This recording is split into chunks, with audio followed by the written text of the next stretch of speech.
¿Sabías que la infanta Isabel de Castilla provocó un golpe de estado? Y como no consiguió el poder, ya que la alta nobleza castellana no la reconoció como la titular en el trono, ni en la forma ni con la cantidad de seguidores requeridos, tuvo que recurrir a una guerra civil, a la que la historia de España llama la guerra con Portugal, otra mentira oficial inventada por los historiadores del nacionalcatolicismo. El poder y la manipulación del protocolo en la historia del Reino de Castilla. Nadie como los reyes católicos se ha servido tanto de la propaganda como de la manipulación para conseguir sus objetivos, siempre con la bendición del clero castellano, hasta el punto de tergiversar los hechos y afirmar que todo se produce de acuerdo con el protocolo real, lo cual no solo es falso, sino que se utiliza para tergiversar la verdad histórica de los momentos clave de su reinado. La alteración deliberada de la historia ha sido utilizada para justificar el ascenso al poder de Isabel I de Castilla, apoyándose en argumentos teológicos en lugar de en los usos y costumbres del pueblo castellano. De este modo, se elevó la figura de Isabel por encima de la de su esposo Fernando II de Aragón y I de Sicilia, quien jamás fue coronado rey de Castilla, y menos de una España que no existió hasta el siglo XIX.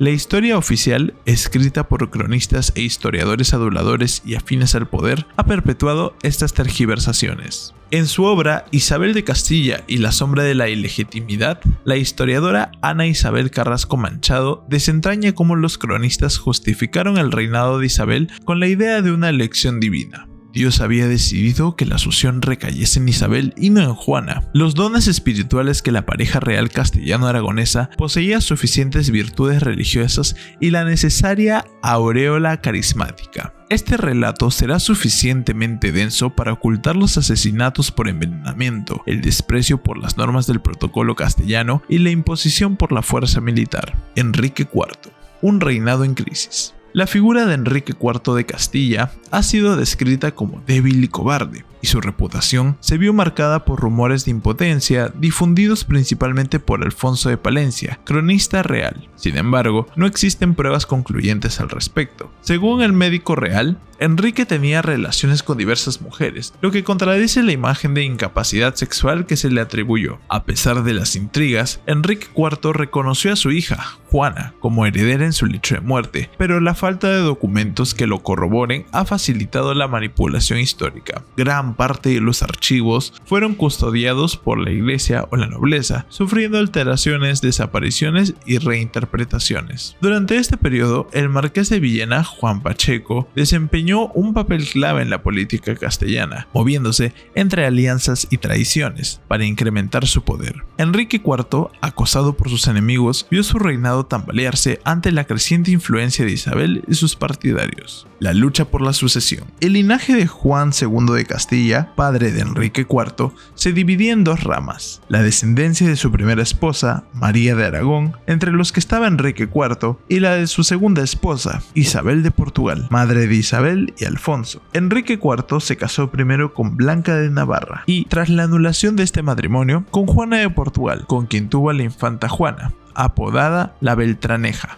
por sus enemigos, que afirmaban que su verdadero padre era Beltrán de la Cueva. Isabel de Castilla, con ambiciones claras, se casó con su primo Fernando de Aragón mediante una bula papal falsificada por el arzobispo de Toledo, Alfonso Carrillo de Acuña. Este matrimonio, forjado en circunstancias irregulares, selló la unión de Castilla y Aragón, pero también desencadenó un conflicto sucesorio. ¿Sabes cómo Isabel la Católica realizó el asalto al trono de Castilla? ¿Y cómo manipuló el protocolo para conseguir falsear la legalidad?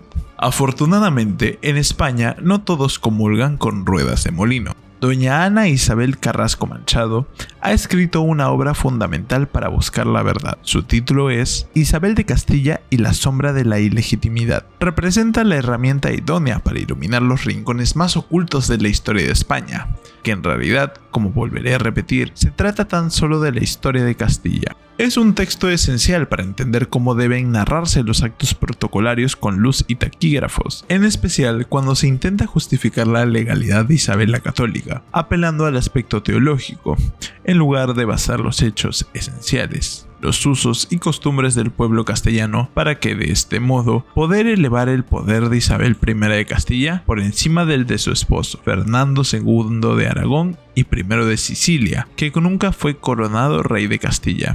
por lo que eso de Fernando V resulta otra más de las patéticas mentiras de la historia escrita por juglares, cronistas e historiadores oficiales, es decir, por los aduladores. A partir de la página 127, Ana Isabel ya nos advierte de que vamos a tratar con algo excepcional, y por ello describe cómo los cronistas preparaban el terreno. Dios había decidido que la sucesión recayese en Isabel y no en Juana. Los dones espirituales de la pareja real castellano-aragonesa poseía suficientes virtudes religiosas y la necesaria aureola carismática para crear la inmediata elección divina de sus personas para gobernar. En consecuencia, el reinado de Isabel es fruto de la elección divina y quedan ocultos y justificados los asesinatos por envenenamiento, el desprecio por las normas del protocolo castellano y la imposición mediante el triunfo de las armas. El ceremonial para acceder al trono y la entrada oficial de un monarca en una ciudad por primera vez tienen un ambiente parecido, pero no es el mismo. Una cosa es jurar los fueros de un reino y otra cosa es jurar el deseo de cumplir las leyes y el fueros de una ciudad. Ahí es donde la tergiversación voluntaria de unos y la ignorancia total de quienes tienen la obligación de conocer y hacer cumplir el preciso y estricto protocolo del Reino de Castilla han sido utilizados para confundir tanto a la historia de Castilla como a la de España. El desdichado Enrique IV de Castilla.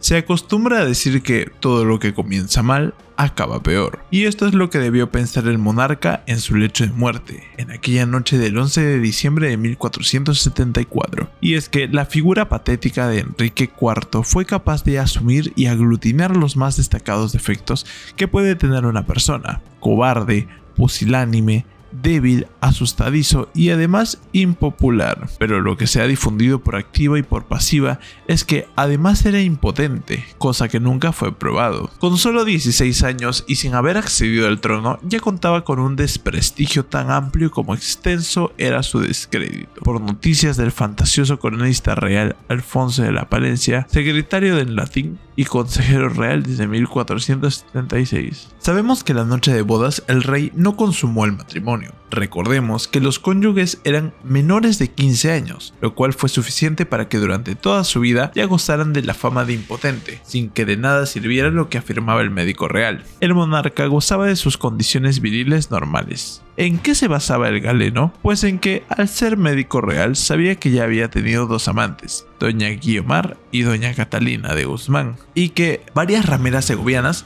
le declararon que habían tenido ayuntamiento satisfactorio con él en varias ocasiones. Como afirma don Gregorio Marañón, es difícil negar la legitimidad de su hija, hecha por don Enrique en trance de morir, cuando es casi imposible disimular ante el misterio terrible que se acerca. Varios historiadores recogen estas dramáticas palabras. Hernando, del Pulgar, dice, en efecto, que don Enrique, poco antes de morir, dictó a su notario Juan de Oviedo una nota en que firma: la princesa, su hija. Palencia refiere también la postrera conversación del rey moribundo con fray Juan de Masuelos, en la que solemnemente dijo: declaro a mi hija heredero de los del reino. Palencia refiere también la postrera conversación del rey moribundo con fray Juan de Masuelos, en la que solemnemente dijo: declaro a mi hija heredera de los reinos. Marañón menciona la desaparición de documentos esenciales, y es que este es el gran problema de la historia de Castilla. Los documentos eran guardados por la iglesia en conventos, monasterios o bien permanecieron en las bibliotecas de altos nobles de la corona, con lo que la desaparición, la raspadura de la escritura y la posterior escritura para que el texto diga lo que quiere o crea oportuno el personaje de turno ha impedido que gran parte de los testimonios escritos hayan sufrido todo tipo de daños. Y así surgen las quejas de los historiadores portugueses que lamentaban la desaparición del testamento de Enrique IV, en el que declaraba la legitimidad de doña Juana. ¿Quién eran Isabel y Fernando? Quiero comenzar este capítulo mencionando a un autor nada dudoso, Salvador de Madariaga, que en su obra España, ensayo de la historia contemporánea, define así a Isabel. Isabel, hija de una princesa loca y madre de una reina loca, es mujer de nervios tensos, firme, convencida, consciente, profundamente poseída de su propia responsabilidad como ministra del Señor en la tierra. Todas sus acciones tienen por fondo la eternidad. Puede errar, y lo hace a veces, pero su intención es siempre pura e inmejorable. Su reino se inspira en la necesidad de hacer de España un solo espíritu. Su misión es esencialmente religiosa y universal. El texto nos habla de una persona que tiene un concepto de su existencia como alguien predestinada por el pueblo, siempre que éste se someta a su dictado sobre el bien y sobre el mal. No solo se siente cristiana, sino que a ese cristianismo lo quiere purificar para adaptarlo a su iglesia mesiánica, que está por encima de la Santa Sede, por lo que no tiene inconveniente en convertirse en perseguidora de judíos e instauradora de una nueva Inquisición castellana, como menciona el propio Madariaga. Y de Fernando afirma: Fernando es un político, es el político. El modelo de Maquiavelo en su Príncipe era su método astucia más que fuerza. Le dicen que el rey de Francia se queja de que le ha engañado 2 veces. Comenta: miente el rey de Francia, le he engañado 10 veces. Sus fines no son espirituales, sino políticos. De España no quiere ser un espíritu, sino un estado. Su misión es positiva y racional. La farsa de Ávila y el declive de Enrique IV.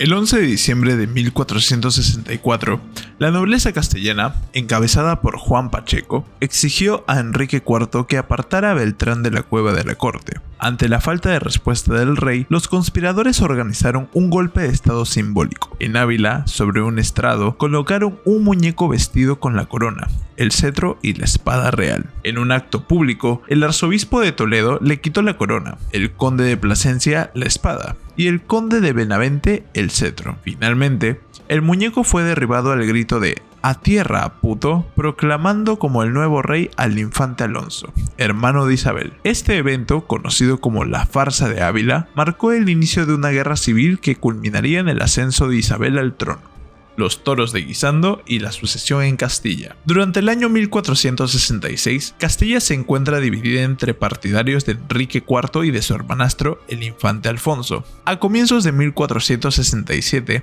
el conflicto se torna violento. Enrique IV cuenta con el apoyo de don Pedro de Velasco, el marqués de Santillana, y Beltrán de la Cueva, mientras que Alfonso es respaldado por el arzobispo de Toledo, Alfonso Carrillo de Acuña, el arzobispo de Sevilla y los condes de Luna, Plasencia y Ribadeo. El 20 de agosto de 1467, ambos ejércitos se enfrentan en la segunda batalla de Olmedo, un combate sangriento sin un vencedor claro. Alfonso, con un carácter más reflexivo que su hermana Isabel, queda impactado por la brutalidad y decide evitar nuevos enfrentamientos. Esta postura desagrada a Juan Pacheco, líder del bando rebelde, quien empieza a ver en Alfonso un obstáculo. Carrillo propone entonces a Isabel como candidata al trono, confiando en que será más manejable. Carrillo propone entonces a Isabel como candidata al trono, confiando en que será más manejable. Pero curiosamente, y no por casualidad, el 5 de junio de 1468, Alfonso muere en Cardeñosa, tras ingerir unas truchas aderezadas con ingredientes tóxicos, aunque algunos historiadores cuestionan esta versión. Isabel asume rápidamente su papel y envía mensajes a las ciudades firmando como Isabel, princesa heredera de Castilla. Con Alfonso muerto, las intrigas por la sucesión aumentan. Juan Pacheco intenta acercarse a la monarca, mientras que la familia Mendoza toma bajo su custodia a la princesa Juana, recluyéndola en Alcalá de Henares. La reina Juana de Portugal es apartada de la corte e Isabel acepta el apoyo del arzobispo de Toledo para su candidatura al trono. Para evitar una guerra civil, Enrique IV e Isabel negocian el pacto de los toros de Guisando en 1468. El acuerdo establece que Enrique IV sigue siendo rey de Castilla. Isabel es reconocida como princesa heredera. Isabel podrá casarse con quien elija con autorización del rey. Juana de Castilla, aunque jurada heredera por las Cortes, es desplazada. El candidato propuesto por Enrique IV es el duque de Guyena, hermano del rey Luis XI de Francia, pero los consejeros de Isabel prefieren a Fernando de Aragón, heredero de la corona de Aragón. En secreto, el arzobispo de Toledo negocia con Juan II de Aragón el matrimonio entre Isabel y Fernando. Juan II, conocido por su falta de fiabilidad, firma las capitulaciones matrimoniales que establecen que Fernando no podrá salir de Castilla sin permiso de Isabel ni realizar nombramientos sin su consentimiento. A pesar de esto, cronistas posteriores presentan el acuerdo como equitativo. La muerte de Pedro Girón. Juan Pacheco, buscando afianzar su influencia, propone casar a su hermano Pedro Girón con Isabel. Aunque Girón, maestre de la orden de Calatrava, ha hecho votos de castidad, logra obtener dispensa papal. Sin embargo, Isabel rechaza la idea y, según la crónica castellana, reza para que el matrimonio no se concrete.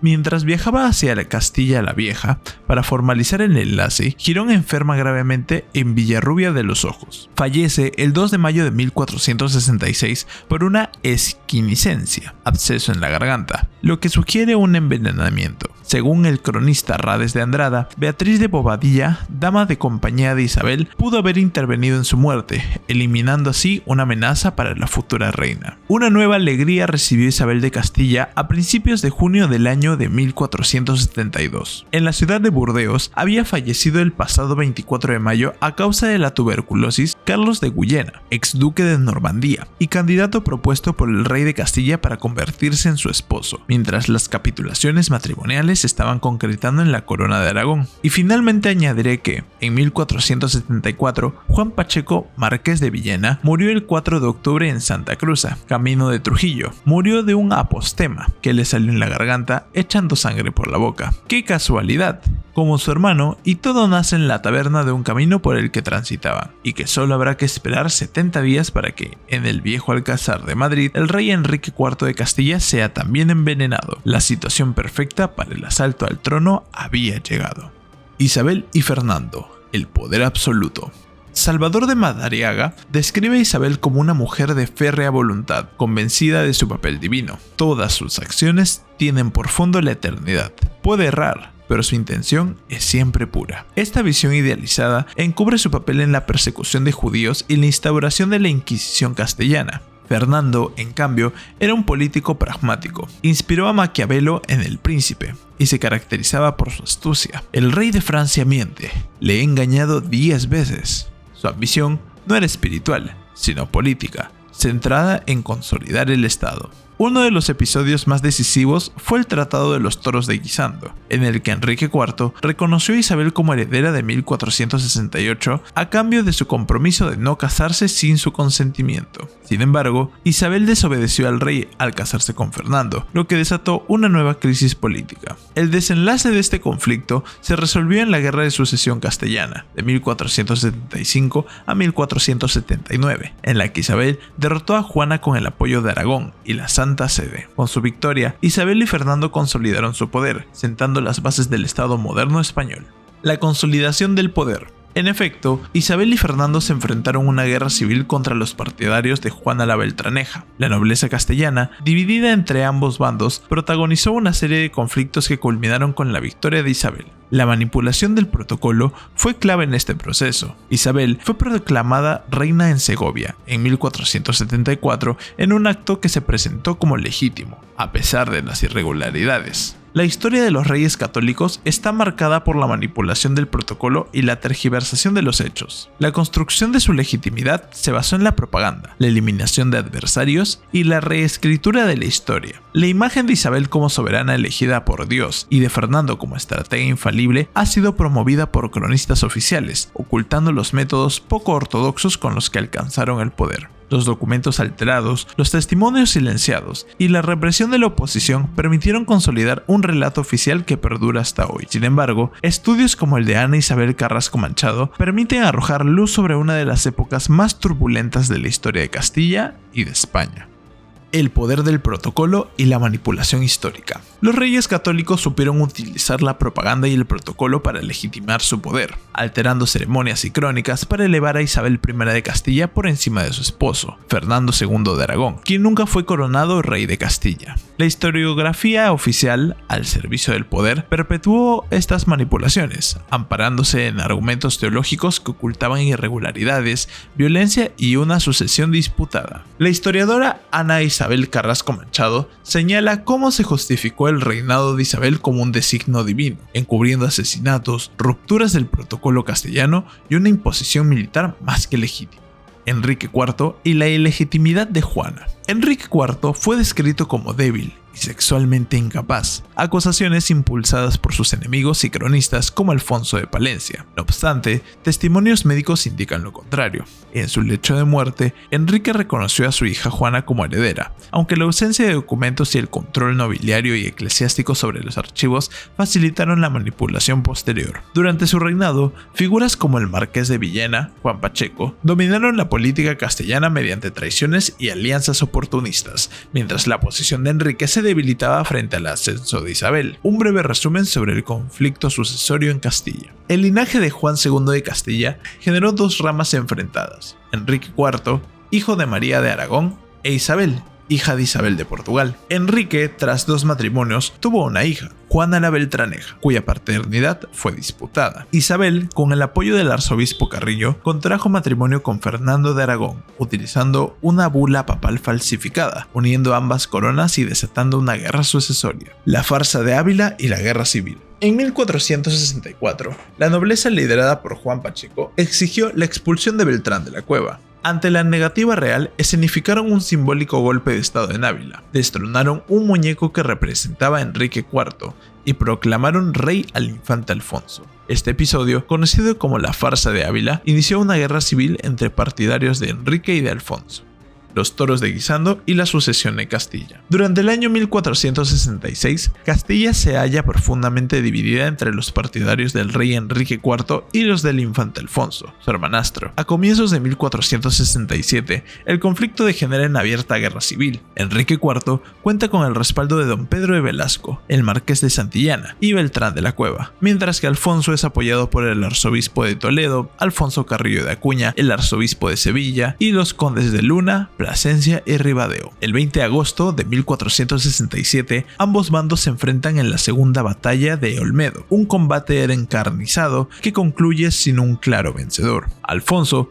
de carácter más reflexivo que su hermana Isabel, queda hondamente afectado por la brutalidad de la contienda y opta por evitar nuevos enfrentamientos armados. Esta actitud desagrada profundamente a Juan Pacheco, líder del bando rebelde, quien comienza a considerar a Alfonso como un obstáculo. Es entonces cuando Carrillo propone a Isabel como alternativa, al considerar que sería más manejable políticamente. Curiosamente, y no por casualidad, el 5 de junio de 1468, Alfonso muere en Cardeñosa tras ingerir unas truchas sospechosamente aderezadas con ingredientes tóxicos, aunque algunos historiadores cuestionan la veracidad de esta versión. Isabel, sin perder tiempo, asume su papel y comienza a firmar cartas dirigidas a las ciudades castellanas como Isabel, princesa heredera de Castilla. Con la desaparición de Alfonso, las maniobras por la sucesión se intensifican. Juan Pacheco intenta congraciarse con el rey Enrique IV, mientras que la poderosa familia Mendoza toma bajo su custodia a la infanta Juana, recluyéndola en Alcalá de Henares. La reina Juana de Portugal es apartada de la corte y por su parte Isabel acepta el apoyo del arzobispo Carrillo para consolidar su candidatura al trono. Con el objetivo de evitar una nueva guerra civil, Enrique IV e Isabel negocian el Pacto de los Toros de Guisando en septiembre de 1468. El acuerdo establece lo siguiente: Enrique IV continúa siendo rey de Castilla, Isabel es reconocida como princesa heredera,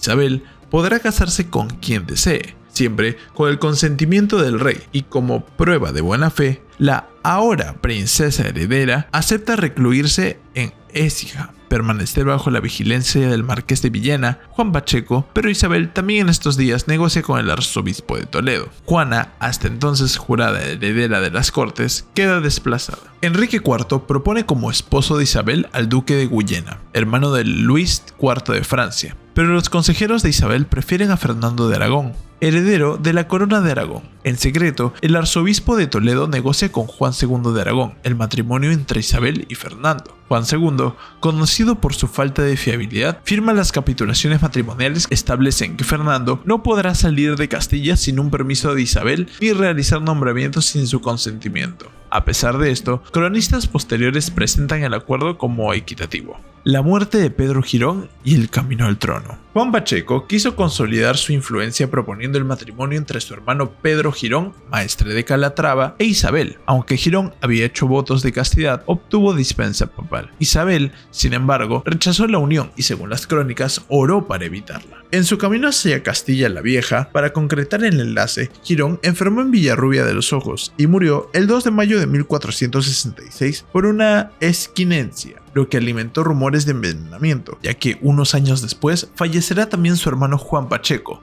mientras caminaba hacia Portugal para reunir al ejército de Juana contra Isabel, también de esquinencia. El cronista Rades de Andrada, entre otros, considera que de nuevo Beatriz de Bobadilla, tía y sobrina, estaban implicadas. El 24 de mayo de 1472 falleció en Burdeos Carlos de Guyena, otro posible esposo para Isabel, justo cuando se negociaban las capitulaciones matrimoniales. 2 años más tarde, el 4 de octubre de 1474, moría también Juan Pacheco de una afección similar a la de su hermano. 70 días después, el propio Enrique IV fallecía en el Alcázar de Madrid, en circunstancias sospechosas. La vía al trono quedaba despejada. Isabel y Fernando, la construcción al poder. Salvador de Madariaga retrató a Isabel como una mujer de voluntad férrea y convicciones religiosas, aunque su papel en la expulsión de los judíos y la creación de la Inquisición muestra su lado oscuro. Fernando, por su parte, fue un político astuto, admirado por Maquiavelo, más centrado en la consolidación del poder que en ideas espirituales. El Tratado de los Toros de Guisando, de 1468, supuso el reconocimiento de Isabel como heredera por parte de Enrique IV, bajo la condición de no casarse sin su aprobación.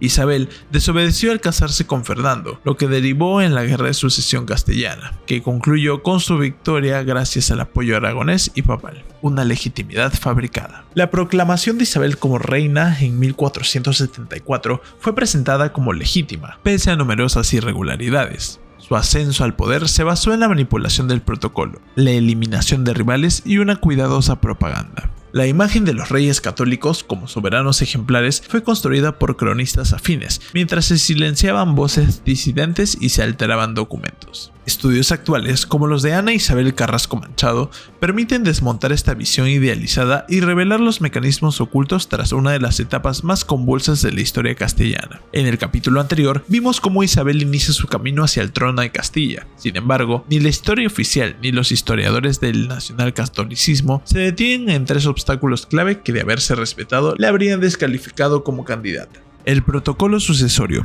Resulta llamativo el olvido total del protocolo castellano para acceder al trono, pese a que sus requisitos en 1469 eran claros: ser mayor de edad, estar casada, esperar 24 horas tras la muerte del rey, hacer proclamación, recibir pleitesía de la mayoría de los grandes nobles, jurar los fueros, ser reconocida mediante juramento de fidelidad, que se alzaran los pendones en las ciudades con representación cortesana y finalmente que éstas enviaran sus representantes a ratificar la aprobación. Todo esto debía hacerse en un plazo de 40 días tras el óbito. Nada de eso se cumplió directamente, lo que derivó en una guerra civil. Además, se omite un dato incómodo. Fernando de Aragón, al contraer matrimonio con Isabel, mantenía una relación con doña Aldonza Roy de Iborra, noble catalana y madre de su primer hijo, Alfonso, nacido en 1470, nombrado arzobispo y virrey. Fernando tuvo al menos otros 7 hijos fuera de su matrimonio con Isabel, varios con títulos y alianzas nobles,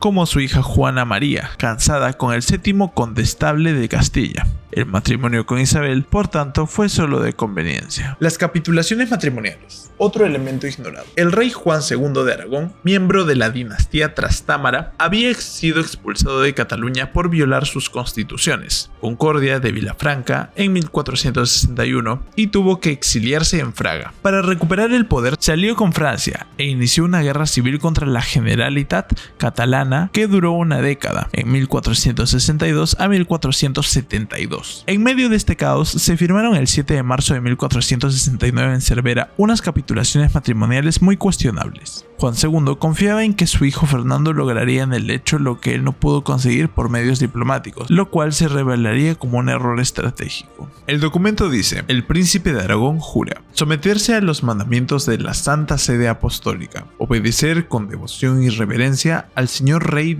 don Enrique IV, administrar justicia en Castilla y León con toda clemencia, a respetar a las leyes, fueros y privilegios de esos reinos, a mantener la paz con el rey Enrique y dar lugar a que solo él, Enrique IV, reine pacíficamente todos los días de su vida, a residir en Castilla y no salir de su territorio sin el permiso de Isabel ni sacarla a ella sin su consentimiento y voluntad, a que nunca podrá sacar a sus hijos de Castilla sin el consentimiento de Isabel, en especial al primogénito que tuviere, a que no tendrá merced, autoridad, en ninguna ciudad ni fortaleza, sin consentimiento y voluntad de la princesa Isabel, a que en el Consejo de Castilla y León no nombrará a nadie que no sea castellano, sin consentimiento y deliberación de la serenísima princesa, a que será Isabel la que reciba todos los juramentos, homenajes de todos y cualquier ciudad, villa o fortaleza de Castilla y León, y que no podrá cambiar en ninguna ciudad, villa o lugar a ningún corregidor ni a ningún oficial, salvo los naturales de aquellos que ella dirá y determinará. tomará, a que Isabel pueda hacer merced de cualquier villa o lugar y que Fernando lo aceptará y lo respetará, a que Fernando no vengará ninguna ofensa recibida de los castellanos, infringida a su padre o a cualquiera de sus reinos, y que en el presente documento los perdona a todos, a que no hará ningún movimiento en esos reinos por cualquier causa o razón que sea sin el consentimiento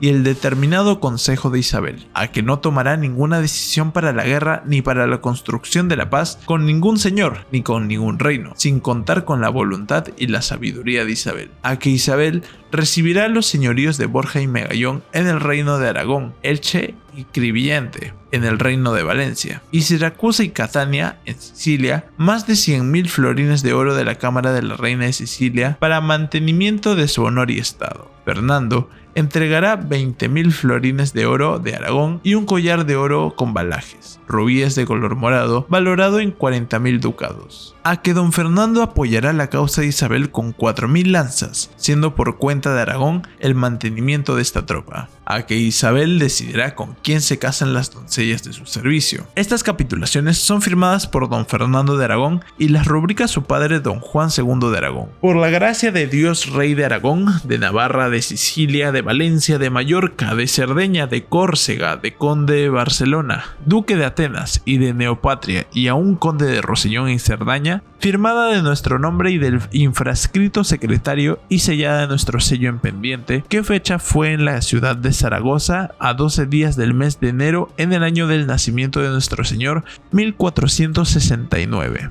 Rex Loan Rex Ferdinand Dominus Rex Aragón Navarra, etc. Resulta lamentable que ciertos historiadores afirmen que las capitulaciones matrimoniales de Cervera se basaron en un criterio de igualdad entre Isabel y Fernando, como personas y como soberanos. ¿Sabes cuál fue el camino para que la infanta Isabel de Castilla consiguiera apoderarse del trono del reino? Ya que ella nació infanta, no princesa, se casó en secreto, incumpliendo el pacto con su hermanastro, el rey Enrique IV en Toros de Guisando, de casarse con quien el rey autorizase, y gracias a una guerra civil consiguió ser reconocida como señora y reina única de Castilla. ¿Alguien te ha explicado de que cada reino tenía un protocolo obligatorio para que los actos fueran legales? Y su incumplimiento suponía la ilegalidad. El protocolo real de Castilla establecía que para que una mujer pudiese convertirse en reina, debía de cumplir con estos requisitos. 1. Ser mayor de edad.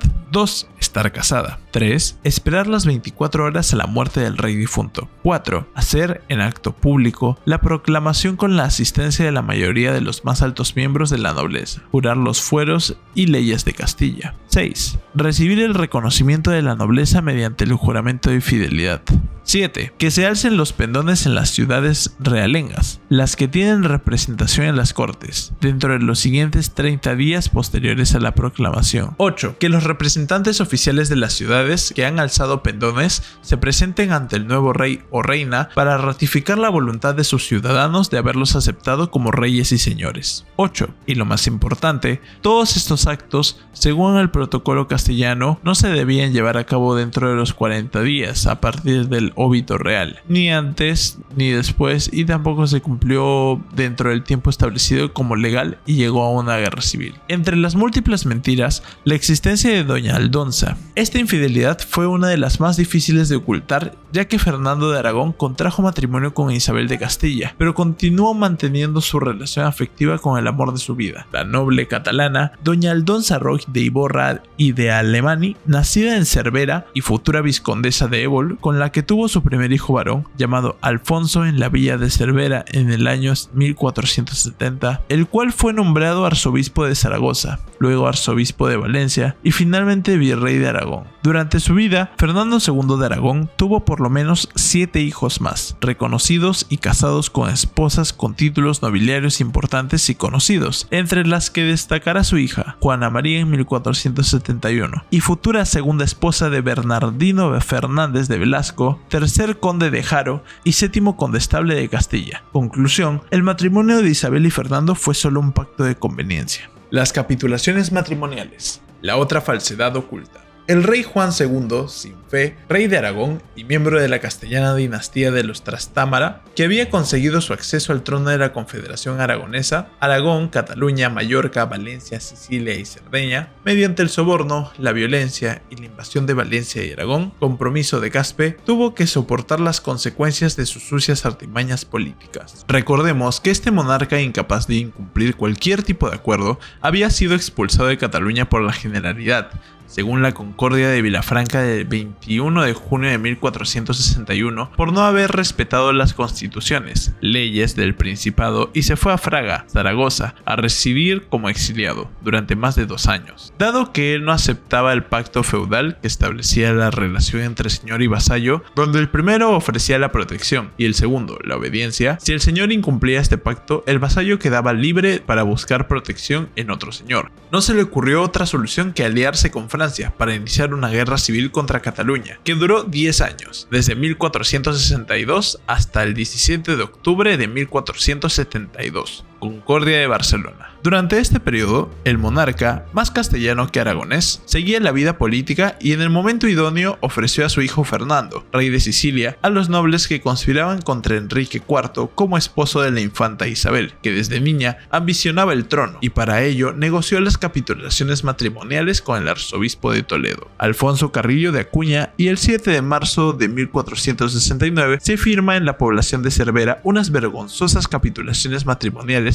que solo podían nacer de una persona acostumbrada a incumplir todo lo que aceptaba, cometiendo el grave error de ignorar el viril carácter de la infanta Isabel de Castilla. Craso error. Estas capitulaciones han sido ocultadas, como otras tantas cosas, por la historia de España oficial, y solo algunos que las han cotejado han tenido el humor de calificarlas de equilibradas, y algún fanático biográfico isabelino ha afirmado que se basan en un criterio de igualdad y equilibrio entre ellos, como personas y sobre todo como soberanos. Las capitulaciones matrimoniales de Isabel y Fernando, o la soga para el ahorcado. El documento dice: el príncipe de Aragón jura someterse a los mandamientos de la Santa Sede Apostólica, obedecer con devoción y reverencia al señor don Enrique IV y administrar justicia en Castilla y León con toda clemencia, a respetar a las leyes, fueros y privilegios de esos reinos, a mantener la paz con el rey don Enrique y dar lugar a que solo él, Enrique IV, reine pacíficamente todos los días de su vida, a residir en Castilla y no salir de su territorio sin el permiso de Isabel, ni sacarla a ella sin su consentimiento y voluntad,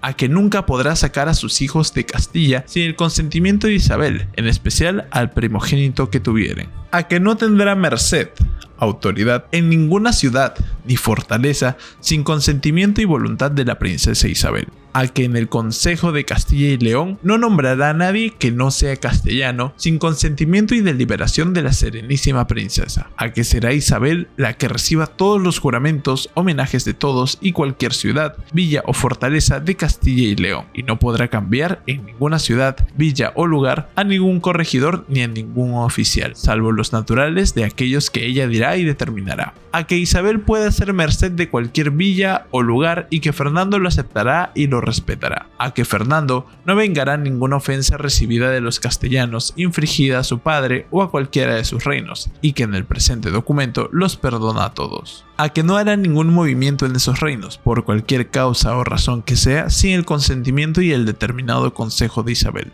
a que no tomará ninguna decisión para la guerra ni para la construcción de la paz con ningún señor ni con ningún reino, sin contar con la voluntad y la sabiduría de Isabel. Isabel recibirá los señoríos de Borja y Magallón en el reino de Aragón, Elche y Cribillente, en el reino de Valencia y Siracusa, y Catania en Cilicia, más de 100.000 florines de oro de la cámara de la reina de Sicilia, para mantenimiento de su honor y estado. Fernando entregará 20.000 florines de oro de Aragón y un collar de oro con balajes, rubíes de color morado, valorado en 40.000 ducados, a que don Fernando apoyará la causa de Isabel con 4.000 lanzas, siendo por cuenta de Aragón el mantenimiento de esta tropa, a que Isabel decidirá con quién se casan las doncellas de su servicio. Estas capitulaciones son firmadas por don Fernando de Aragón y las rubrica su padre don Juan II de Aragón. Por la gracia de Dios, rey de Aragón, de Navarra, de Sicilia, de Valencia, de Mallorca, de Cerdeña, de Córcega, conde de Barcelona, duque de Atenas y de Neopatria, y a un conde de Rosellón y Cerdaña, visto y reconocido la presente escritura y todos los capítulos, convenios y condiciones y pactos contenidos en aquella,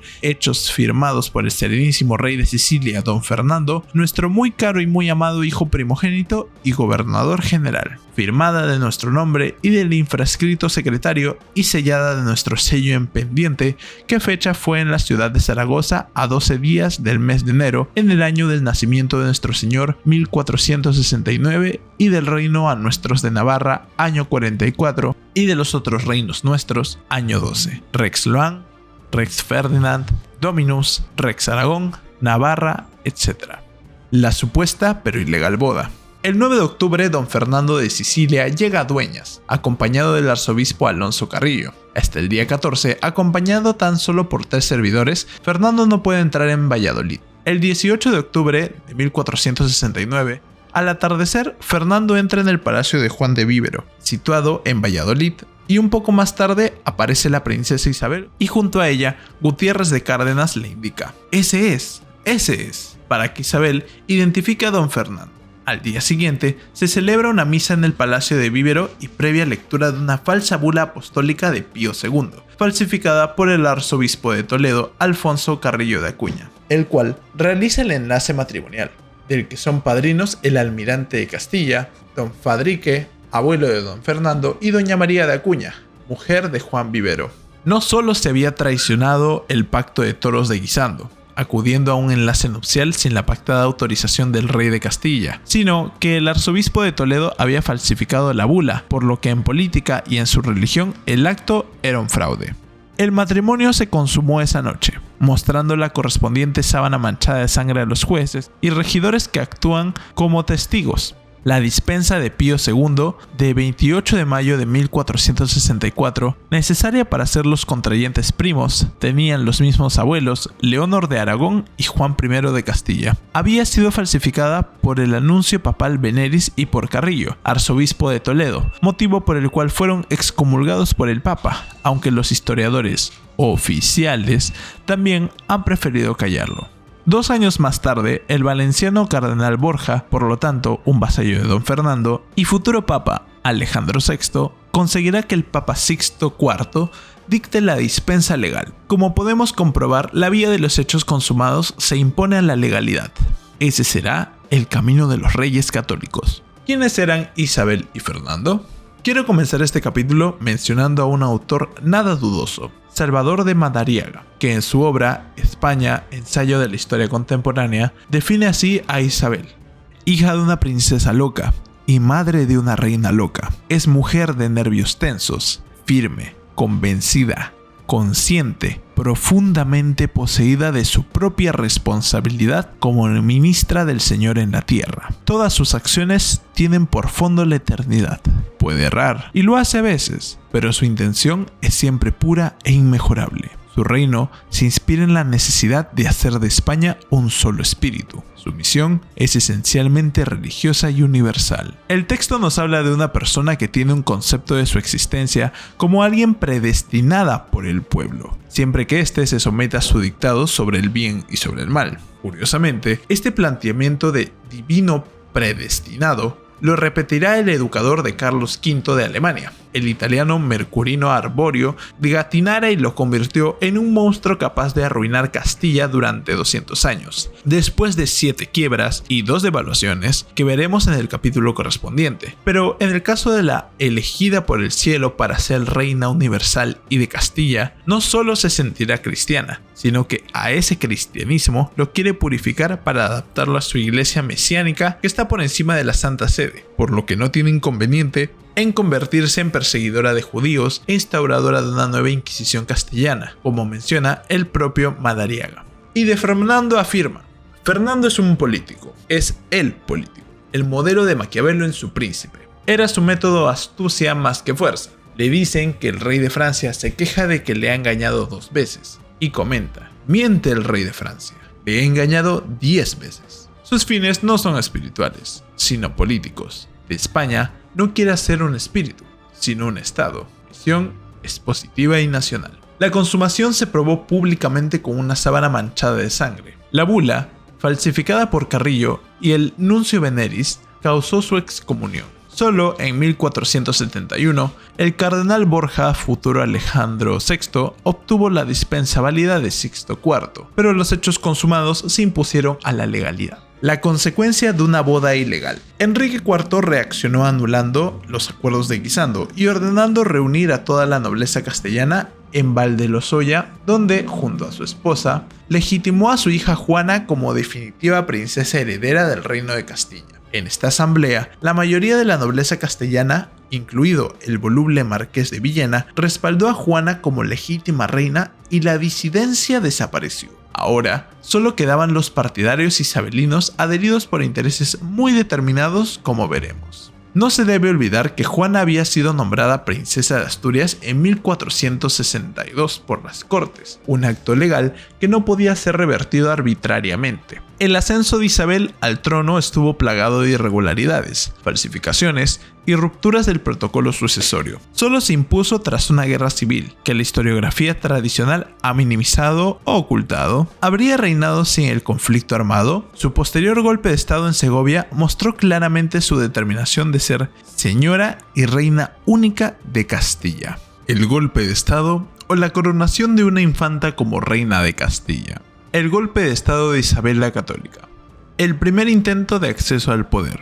En el capítulo anterior hemos dicho que después la batalla de Olmedo, julio de 1468, el infante Alfonso, el Inocente, decidió no volver a participar en una batalla entre castellanos, por lo que abandonó al grupo de nobles sublevados y de hecho firmó su sentencia. En cuanto a Juan Pacheco, marqués de Villena, supo que el príncipe renunciaba a su responsabilidad golpista. Le invitó a degustar un plato de truchas, su manjar predilecto, sazonadas con los tóxicos adecuados. Pero esto no detuvo a los golpistas, y así vemos como el mismo día de su muerte, el 5 de julio de 1468, Isabel escribe una carta a todos los consejos de Castilla en la que reclama que la declaren sucesora de su difunto hermano Alfonso y su consejero Gonzalo Chacón. Manifiesta sin timidez la intención de la infanta Isabel, que no princesa heredera, por lo que firma al final del luctuoso mensaje: por la gracia de Dios, princesa legítima, heredera y sucesora en estos reinos Castilla y León. 2. Además, Isabel considera que no debe perder el tiempo. Pierde el tiempo participando en el traslado del féretro del difunto hasta la Cartuja de Miraflores, donde será enterrado, y en ningún momento se empeña en averiguar las causas de la muerte de su hermano, como afirma en su Historia de España el historiador Miguel Moraita. 3. A partir de este momento ocurren 3 momentos decisivos: la entrevista y el pacto en los toros de Guisando, donde ella acepta el título de princesa heredera a cambio de contraer matrimonio con quien el rey acepte. Dada la supuesta paz familiar, Enrique IV pasará unos meses en el Alcázar de Segovia, donde contraerá la enfermedad que le obligará a abandonar este mundo cuando lleguen las 2 horas de la noche del 11 al 12 de diciembre de 1474.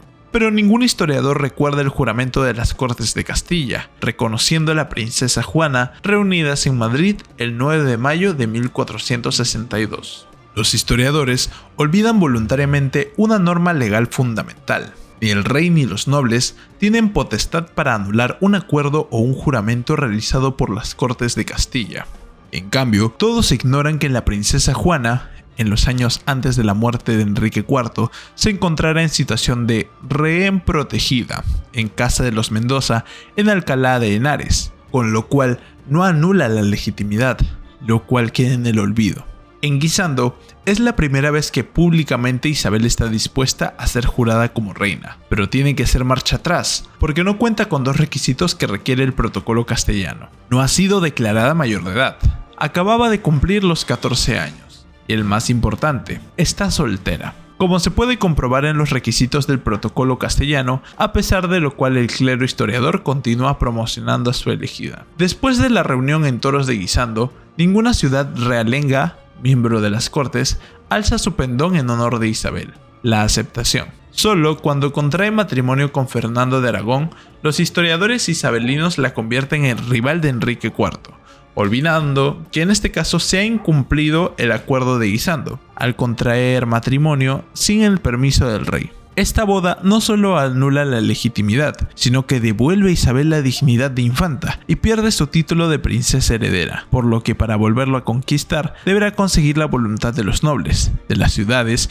y de las villas, a cambio de prometerles mercedes o entregar algunas propiedades en los años siguientes. Solo por la política de hechos consumados, por la fuerza de las armas y con la innegable ayuda de Fernando de Aragón al frente del ejército, conseguirá el trono. Por su parte, Isabel continúa buscando adhesiones a cambio de conceder mercedes. Gracias a su esposo, se anexiona el señorío de Vizcaya, otra prueba del total desprecio por la representatividad institucional del rey aragonés. La conclusión es evidente, y así queda expuesta en un texto titulado Regimiento de Príncipes, escrito por Gómez Manrique en 1474, donde se afirma: la princesa Isabel de Castilla, no obstante haber sido desheredada, daba un golpe de mano y de estado, y el día 13 de diciembre se hacía coronar por sus partidarios como reina. Y para que Isabel accediera al trono, habrá que recorrer las siguientes etapas: la muerte de Enrique IV y las exequias reales. Se habla del fallecimiento del rey Enrique IV, pero no se mencionan las causas, y todavía menos se reconoce que fue asesinato cuando existen evidencias y testimonios sobrados para afirmar tal cosa. Solo hay que leer la Crónica de Palencia o los Anales de la Corona de Aragón de Zurita, cuando dice: fue su muerte de muy recio dolor de costado, aunque andaba ya muy doliente, y los suyos temían por cierto que murió de veneno, que se le dio en Segovia, en las fiestas y vistas que tuvo con su hermana en aquella ciudad. En efecto, Enrique IV había pasado unos días en Segovia, con su hermana Isabel, alojado en el Alcázar y atendido por el personal de la princesa, entre las que se encontraba Beatriz de Bobadilla, experta en remedios medicinales. Recordemos cómo acaba el primer candidato a esposo de doña Isabel, don Pedro Pacheco, hermano de Juan Pacheco, marqués de Villena, al que Isabel rechazaba de plano. También se silencia la opinión de un autor tan citado cuando conviene para otras cosas, como el doctor Marañón, que dice: la versión oficial, tal como se le comunicó al rey don Fernando, que estaba en Zaragoza, fue un flujo de sangre, según el cronista Palencia. Recuérdense que en el documento que doña Juana la Beltraneja se dirigió al Consejo de Madrid confirmando la realidad del asesinato. En este manifiesto que publica Zurita se dice: por codicia desordenada del reinar acordaron y trataron ellos y otros por ellos, y fueron en habla y consejo de hacerle dar, y le fueron dadas yerbas y ponzoña, de que después falleció. Enrique IV muere el día 11 de diciembre, a las 12 de la madrugada, en Madrid. Recuerda este dato, amigo lector, lectora, para que comprenda la ignominia histórica que está a punto de descubrir. E inmediatamente los aduladores y los buscadores de un futuro mejor sacan sus peores mentiras, como Pérez del Pulgar.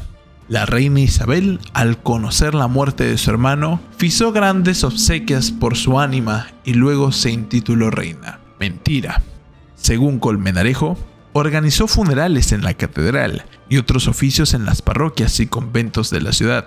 Mentira. No existen datos que confirmen estas afirmaciones, y las cosas no corroboradas son mentiras. Esa es la eterna historia de España. Además, no existe ninguna duda de que Isabel no tenía tiempo para perder en ceremonias eclesiásticas, ya que en nada le beneficiaba su candidatura como princesa heredera del trono de Castilla. Por ello, con toda la razón, según la princesa Juana de Castilla, su tía Isabel, para su hermano se abstuvo de dar: de cuantos tesoros e oro, e plata, e joyas, e brocados, e paños existentes en el Alcázar de Segovia, no olvidemos que allí Cabrera guardaba el tesoro del rey de Castilla, Edaxo, el dicho rey mi señor, tenía, nunca dieron, ni consintieron dar para las honras de su enterramiento e sepultura, lo que para cualquier pobre caballero de su reino se diera. La historia real, que no es la oficial, cuenta que la muerte del rey se produce a las 2 de la madrugada del día 11 de diciembre en Madrid, cuando durante la tarde de ese mismo día, en Segovia, los carpinteros ya se afanaban en construir un cadalso donde la mañana del día siguiente se celebrarán los actos de lo que se supone el verdadero golpe de estado, del que la farsa de Ávila solo había sido el aperitivo. ¿Les parecen suficientes testimonios para no creer las mentiras oficiales? Los acontecimientos, tal como se vivieron, nos confirman que Isabel tardó una semana en sentirse segura en su trono de Segovia, y entonces comenzaron las honras fúnebres por la muerte de Enrique IV, a las que se unió como figura importante el cardenal Pedro González de Mendoza, extutor de la princesa Juana, cuyo ascenso a cargo de cardenal fue el pago por haberse cambiado de bando. ¿Les parece digno de un cardenal o de un traficante? El único acto religioso comprobado fue un breve oficio de carácter privado en la inmediatez celebrado en Segovia, el mismo día 13, no en la catedral, sino en la iglesia de San Miguel, con la asistencia de Isabel y un reducido grupo de cortesanos, mientras esperaban la deliberación del consejo sobre la conveniencia y no de realizar la proclamación de la infanta como reina de Castilla, según testimonio de Bernaldez. Por tanto, es falso lo escrito por los biógrafos oficiales, cuando manifiestan que la reina buscó legitimar su acceso al trono mediante actos litúrgicos que se celebraron en la ciudad. Tampoco se respetó lo que manda la tradición castellana, una tradición del siglo VIII, como señala José Manuel Nieto en su obra Memorias de la Realeza. Y también la encontramos en el autor de la obra Crónica Castellana, en la que cuenta que la costumbre de España es que pasado el día de la muerte de un rey se hace sublimación del sucesor. Estos autores ratifican que la proclamación no debe realizarse hasta un día después de conocerse la muerte del rey. Si tomamos como ejemplo la sucesión del monarca Alfonso X el Sabio, se siguió el ceremonial protocolario de celebrar 3 actos: el duelo, la proclamación, las exequias, que incluyen 9 días con misas y novenas o novenarios que se celebran después del entierro. Isabel no guardó ni un día de duelo, sino que se proclamó reina el mismo día en que se conoció la noticia, organizando los actos el día antes, lo cual demuestra que estaba al corriente de lo que debía de suceder. Solo hay que leer las actas catedralicias para observar que rompió la tradición voluntariamente, para evitar que las cortes castellanas, con los nobles y las ciudades, eligieran como heredera a la legítima princesa Juana de Castilla. En el libro de actas capitulares de Segovia, encontramos las decisiones que el cabildo de la catedral tomó el 19 de diciembre, y según estas anotaciones, las exequias oficiales se celebraron en la catedral los días 19 y 20 de dicho mes. 9 días después, pues no tuvieron mucha prisa, o no necesitaban la confirmación para mantener la estabilidad. Como era habitual en esa época, se construye un catafalco, o monumento fúnebre, en el interior del templo y ante él. El golpe de estado en Segovia y la autocoronación, en ausencia de don Fernando. ¿Fue una urgencia para no perder la corona o un desprecio al cónyuge? Como ya se ha señalado, en Castilla, tras un duelo de 48 horas por la muerte del rey, se proclama al sucesor en un acto público. Un oficial de armas levantaba los pendones y proclamaba el nombre del nuevo soberano ante los estamentos del reino, símbolo de su aceptación popular. En el caso de Isabel, esta proclamación se anticipó 48 horas, lo que invita a preguntarse si no se trató de un golpe de estado. El relato oficial de Alfonso de Palencia, habitual en textos legitimadores, se revela como una manipulación. Palencia no presentó la ceremonia, estaba en Zaragoza con Fernando, y describe detalles de la entrada de este en Segovia, no de una coronación. Además, ni se especifica el templo al que llegó Isabel, ni asistieron los grandes nobles, supuestamente portadores del palio que nunca existió. Tal objeto, de haber sido usado, constaría en el libro de actas municipal, que nada menciona. El honor de portar el palio correspondía a las autoridades locales en entradas reales, como en la de Fernando, que nunca fue rey de Castilla. La presencia de Gutiérrez de Cárdenas, portando una espada, tenía un simbolismo limitado y pretendía realzar la figura de Isabel frente a Fernando. Los cronistas exageran estos actos para exaltar a Isabel y rebajar a su marido. De hecho, el alcalde de Alcázar, que custodiaba el tesoro, prestó homenaje solo a ella. Diego de Colmenares menciona que Isabel conocía la muerte de su hermano ya el día 11, antes del anuncio oficial, lo que apunta a una preparación previa de la proclamación. La cronología que ofrece no concuerda con los hechos. La muerte se produjo el día 12, a las 2 de la madrugada, y ese mismo día se comenzó a construir el estrado. El 13 se autoproclama reina, sin esperar al funeral, que no se celebró hasta el día 19. El acatamiento de su proclamación fue irregular. Muchas ciudades vacilaron ante la posible reacción de Juana, la Beltraneja, o esperaban instrucciones de sus nobles. Solo algunas, como Ávila, Cuenca y Valladolid, actuaron rápidamente. En Ávila, el 18 de diciembre, se celebraron exequias con la tradicional rotura de escudos y el duelo público, al que se unieron judíos y mudéjares. El último escudo se rompió en la puerta de la catedral, donde se proclamó al nuevo monarca y se inició el funeral. La controversia no radicaba en que Isabel fuese mujer, algo permitido en Castilla, sino en que se autoproclamó reina sin contar con su esposo. Fernando se enteró de la proclamación el 21 de diciembre en Calatayud. Según Valencia, esto dañaba la dignidad masculina. Y no es extraño que, al encontrarse el 2 de enero de 1475, Fernando amenazara con volver a Aragón si no se renegociaban las condiciones. Pero también, ahora los cronistas manipulan la situación, aparentando que fue un intento de equilibrio entre ambos, pero Isabel, su carácter viril, la mantuvo como figura central. Fernando comprendió que su esposa había cambiado, ahora dominaba la política y le relegaba a una vida conyugal. El 15 de enero de 1475, Isabel le concedió ciertos poderes, pero su predominio era ya evidente. A esta transformación se suma la aparición en la corte de Fray Hernando de Talavera, confesor de Isabel, figura siniestra y clave en el control espiritual e ideológico del reino. Como indica Juan de Flores en su crónica incompleta, el ascenso de Isabel al trono estuvo rodeado de manipulación, ruptura del protocolo y silencios interesados. La posición de Fernando de Aragón en Castilla. La polémica sobre su proclamación de Isabel no nace por el hecho de que una mujer ocupe el trono, ya que en Castilla se contempla el acceso de la mujer al trono del reino, cosa que no es aceptable en la corona de Aragón, sino por el hecho de que Isabel aproveche la ausencia de su esposo para autocoronarse reina propietaria de los territorios, excluyéndole a él del trono. Lo previsible hubiera sido que Isabel hubiera escrito a don Fernando, de inmediato, el mismo día 12 o 13 para comunicarle la situación, pero el rey de Sicilia se entera de la autocoronación de su esposa durante la tarde del 21 de diciembre de 1474, en Calatayud, cuando ya marcha de Zaragoza hacia Castilla. Según el cronista Palencia, la dignidad del varón quedaba por los suelos, y no es extraño que, en el encuentro entre ambos esposos, el 2 de enero de 1475,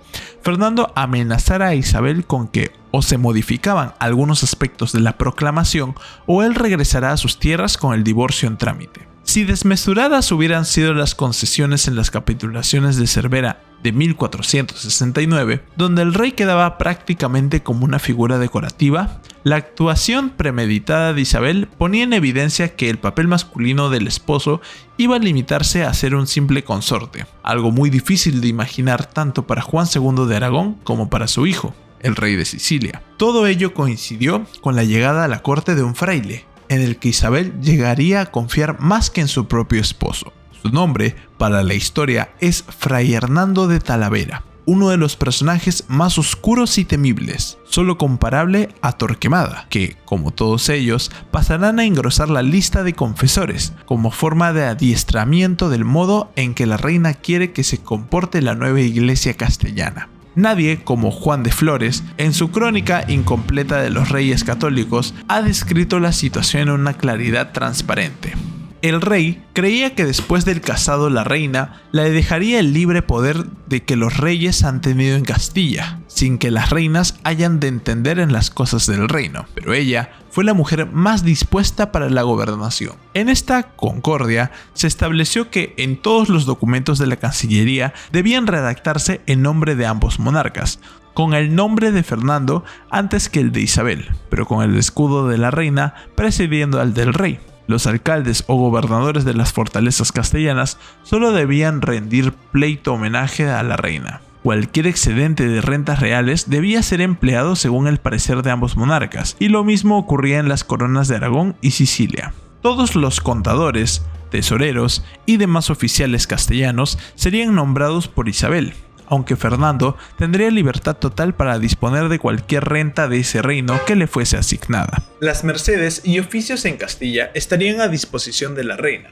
Y mientras los potenciales candidatos para puestos, como los maestrazgos de las órdenes militares, obispados, priorazgos y otros varios, podrían solicitarlo a cualquiera de los dos monarcas. La última decisión sería únicamente de Isabel. Ambos participarían en la administración de justicia en Castilla, cuando estuvieran en el mismo lugar, pero cada uno tendría poder individual cuando estuvieran separados. Finalmente, el nombramiento de corregidores de las ciudades reales sería realizado de acuerdo con el proceso establecido para los oficiales mayores de las órdenes militares y eclesiásticas. En definitiva, se trataba de una capa de maquillaje estético para hacer más atractivo o participativo el papel del rey, pero igual de ineficaz, ya que en esencia todo permanecía bajo la autoridad absoluta de Isabel. No hubiera sido precisa la concordia si no se hubieran redactado unas capitulaciones descompensadas. Algunos de sus consejeros habían advertido a don Fernando sobre la dureza de los términos en que estaban redactadas las capitulaciones de Cervera, pero él, como digno hijo de su padre,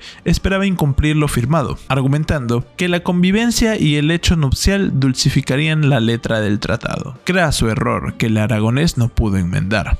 Dadas las fanáticas creencias de su futura esposa, tanto en temas religiosos, en las que ella se consideraba como elegida por Dios para cristianizar la península, como en temas políticos, donde siempre sostuvo su inquebrantable ego, salvo en las ocasiones en que cayó en el terror de contemplar una posible derrota. Solo en esas contadas ocasiones, Isabel renunció a favor de Fernando para que asumiera la titularidad del desastre, pero en cuanto se confirmaba el error de la valoración de los hechos negativos, Isabel recuperaba inmediatamente su tenaz espíritu viril. Fernando aceptó los términos de la concordia y los acontecimientos políticos le facilitaron, en parte, su labor, ya que su enorme agilidad mental y su abierta concepción al crear un estado que unificara los criterios de la nación castellana sobresalen por encima de las estrictas y limitadas concepciones políticas de Isabel. En efecto, cuando el 28 de abril de 1475 se produce la invasión portuguesa, el terror hizo temblar el temperamento de la mujer de hierro. Entonces, no tuvo reparo en ceder los mayores poderes militares a don Fernando de Castilla para gobernar a todos los súbditos castellanos en ese momento.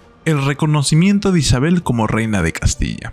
Es preciso repetir que no existió unanimidad e inmediatez en el acto de secundar la proclama de Isabel. Por parte de las principales ciudades castellanas y donde se aceptó su propuesta, se hizo de modo parcial y sin cumplimentar todos los requisitos necesarios e imprescindibles, según el protocolo, lo cual hubiera sido suficiente en tiempos de Juan Pacheco, marqués de Villena, para desposeer a la reina del trono, ya que solo se cumplieron los requisitos en una mínima parte, y la mayoría fuera del tiempo previsto. 1. El alzamiento de pendones en ciudades y villas. Esto es necesario, pero no suficiente para que se efectúe legalmente una sucesión en el trono de Castilla. Las ciudades deben reunirse, aprobar la designación del nuevo monarca, colocar sus enseñas en los puntos principales de la ciudad, elegir uno o varios procuradores según el número de habitantes o fuegos y enviarlo ante la presencia del nuevo monarca para confirmar su aceptación. 2.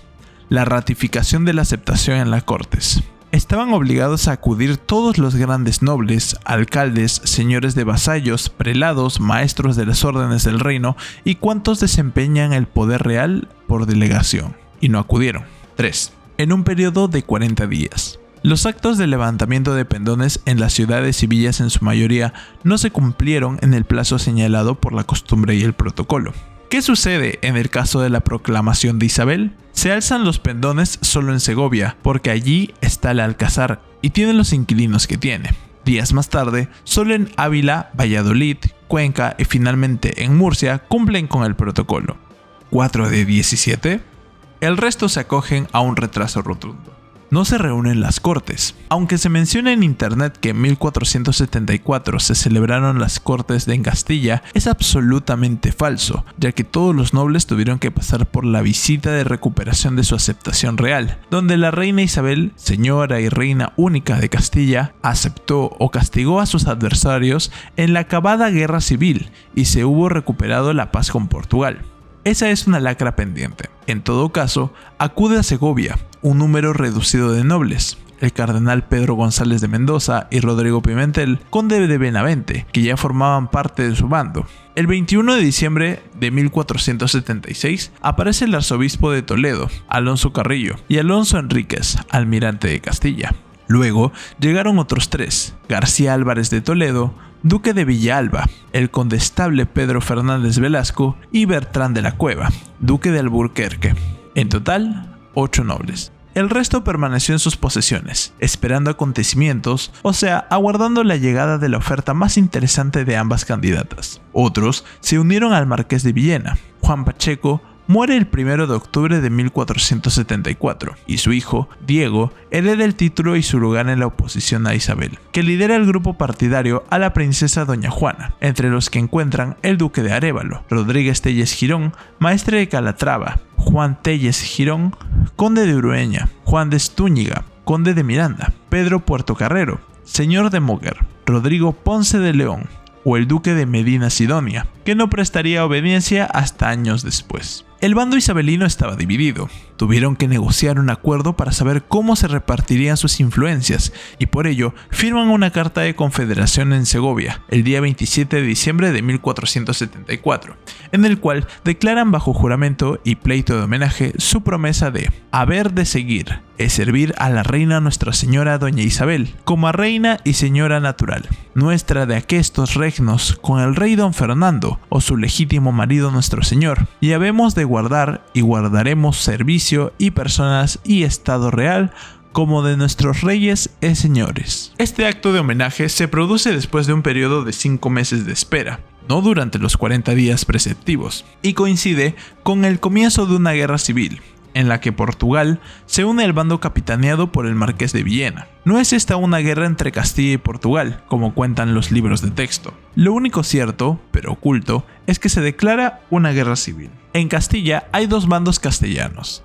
que luchan en una guerra civil, donde el bando contrario a Isabel recibe el apoyo del rey de Portugal. Es más numeroso el número de tropas castellanas en el bando del marqués de Villena que efectivos portugueses, aunque bajo el punto de vista de la propaganda es más justificable hablar de la defensa contra el ejército invasor portugués que denunciar la consecuencia del golpe de estado de Isabel, que supone iniciar una guerra entre castellanos. El rumbo de la contienda, y más concretamente las victorias, decidirán la incorporación de ciudades y vías al lado del bando vencedor en condiciones pactadas, en la mayoría de los casos. Si observamos los archivos del secretario Alfonso de Ávila, podemos confirmar, según el registro escrito de las fidelidades prestadas y registradas, que las adhesiones a Isabel comienzan el 21 de diciembre de 1474 y acaban el 30 de marzo de 1477. Por tanto, el reconocimiento de Isabel tarda 3 años, 3 meses y 9 días, en lugar de los 40 días preceptivos.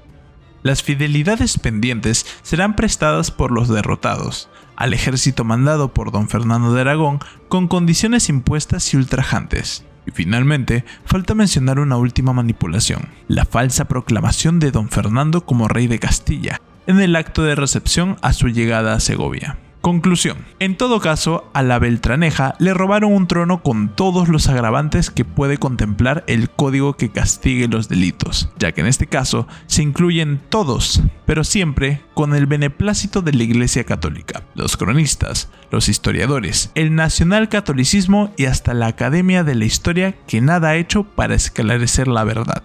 En resumen, un robo total. La Guerra Civil. Durante los 5 meses siguientes al golpe de estado, se fueron pactando la fidelización a un bando o a otro de forma fragmentada, hasta el inicio de la guerra civil, y luego las victorias correspondieran a un bando o al otro. La obediencia elegía el bando más interesante, y ello produjo adhesiones antes o después de la guerra. Durante los 3 primeros meses del año de 1474, Isabel y Fernando contaron con la ventaja de haberse adelantado a sus rivales, pero a partir del mes de abril, el bando de la princesa Juana aumentó su actividad hasta llegar al inicio de una guerra de propaganda, a partir del 20 de marzo, en que Juana es proclamada legítima sucesora al trono castellano en un acto celebrado en Trujillo, bajo la dirección del duque de Arévalo y el marqués de Villena. Pero todo se precipita cuando Isabel y Fernando reciben en Valladolid, a mediados de abril, al embajador de Portugal, Ruy de Sousa, el cual les notifica que el rey Alfonso de Portugal ha decidido contraer matrimonio con la princesa Juana, y reclama, en consecuencia, la corona de Castilla, y entonces el embajador entra en confrontación dialéctica. El portugués apeló al derecho, e Isabel al derecho divino, lo cual se interpretó como una declaración de guerra, ya que pocos días después el rey de Portugal entró en el reino de Castilla, acompañado de su ejército con la intención de casarse con su sobrina Juana de Castilla y proclamarse ambos reyes de Castilla y León. Lo cierto es que el estado de opinión reinante en Castilla era más favorable de lo pensado a favor del rey de Portugal, y por ello, a su llegada a Plasencia, los duques de Arévalo le entregan el alcázar. 2 días después, Alfonso y Juana ratifican su matrimonio. La ciudad alzó los pendones, con lo cual el portugués ha adelantado al aragonés. Se había equiparado a su esposa y había sido aclamado por una ciudad castellana. Además, dio comienzo a otra batalla diplomática con la finalidad de ganarse el apoyo de Sixto IV y de la Santa Sede en Roma, por lo cual optó por la neutralidad, con ciertos aspectos favorables hacia Juan II de Aragón, lo cual molestó mucho a Isabel. La acción bélica comienza cuando el 28 de mayo Fernando de Aragón se entra en Salamanca, donde ordena expulsar a todos los partidarios de la princesa Juana y a continuación sigue el camino de Zamora, donde toma posesión de su fortaleza. Por su parte, Isabel se encamina, en compañía del duque de Alba, a las ciudades afines a su bando. El 2 de junio entra en Ávila, mientras llegan noticias de que la ciudad de Toro se ha entregado a Juana de Castilla, y Alfonso ha entrado en su fortaleza, por lo que Fernando abandona su proyecto de conquistar Toro y se dirige a Plasencia, con el tiempo justo para jurar su privilegio e ir en auxilio de Burgos, cuyo castillo está siendo cercado, y una vez neutralizado el peligro decide marchar el 14 de julio hacia la Villa de Toro, que se ha convertido en el núcleo de operaciones del rey Alfonso. En esta ocasión, Fernando buscará reivindicar su derecho al trono mediante la exhibición de insignias históricas como los pendones y estandartes reales empleados en el alzamiento de Segovia. El domingo 9 de julio, Fernando llega a Tordesillas y asienta el real a las afueras en el monte de la Abadesa, donde le esperaba Isabel con su tropa y los grandes de la nobleza castellana que apoyaban su causa: Beltrán de la Cueva, el duque de Alburquerque, marqués de Santillana, el conde de Cifuentes, etc. Ordena que el ejército se ponga en marcha para ir al encuentro del rey portugués, pero antes de partir, Fernando redacta un testamento ante Hernando de Talavera, confesor de Isabel. Ahora, Fernando intenta recuperar la ciudad de Toro mediante un desafío al rey portugués a una batalla campal personal, y el motivo es doble. 1. Ha inspeccionado las fortificaciones de Toro y son casi perfectas, sólidas y bien defendidas. Otro que tras haber inspeccionado las excelentes posiciones del enemigo. 2. El rey de Sicilia está convencido de que solo un duelo puede evitar la vergüenza de la retirada y el deterioro de su imagen pública. Y añado 2 datos importantes para comprender que estamos hablando de la época medieval. El desafío regio era habitual en la estrategia general de representación de la guerra en aquellos días. Fernando era consciente que su fama, imagen y espíritu guerrero corrían peligro. La Edad Media fue la época de los desafíos caballerescos, de los nobles que acudían al campo de batalla vestidos con todo tipo de lujos, cabalgando caballos emparamentados, adornados, con brocados, grandes púas, para que el animal pareciese más fiero, con huestes ciudadanas con pendones, con músicos de todo tipo para impresionar al enemigo, como si fuera en un torneo, un combate escénico. Según la crónica incompleta, en el Real de Toro, donde se reunían los nobles más importantes antes de entrar en combate o jugarse la vida, lo habitual era que el monarca procediera a conceder las recompensas, concesiones de títulos nobiliarios. Así Alonso de Arellano, por acudir con 400 hombres, recibió el título de conde de Aguilar. A Pedro de Mendoza, señor de Almazán, que acudió con 300 lanzas, lo nombró conde de Monteagudo. Al marqués de Santillana, Diego Hurtado de Mendoza, recibió el título de duque del Infantado. El 24 de julio, el rey don Fernando ordena levantar el real y la hueste se dispersa en absoluto desorden. El consorte regresa a Tordesillas, donde le espera la reina Isabel, aunque es preciso recordar que si bien la campaña había acabado, el desafío entre Alonso y Fernando se mantenía vigente. Pocos días después, un rey de armas, mensajero real portugués, llegó a la mencionada ciudad para hacer entrega de un cartel, mensaje, del rey Alfonso, a don Fernando. Pero como en la vestimenta del correo figuraban los escudos de la reina de Castillo y León, dada que en Plasencia el monarca portugués había sido proclamado rey de los castellano-leoneses, cuando para unos un cortesano castellano, O para otros, un fanático religioso y capellán de la reina no pudo contener su rabia y agredió e hirió al mensajero real portugués, y eso era un delito grave, lo cual veremos las consecuencias. Por otro lado, en estas fechas, agredir a un heraldo real constituía no solo una flagrante falta de respeto al honor de don Fernando, sino que era uno de los mayores insultos al protocolo real entre monarcas.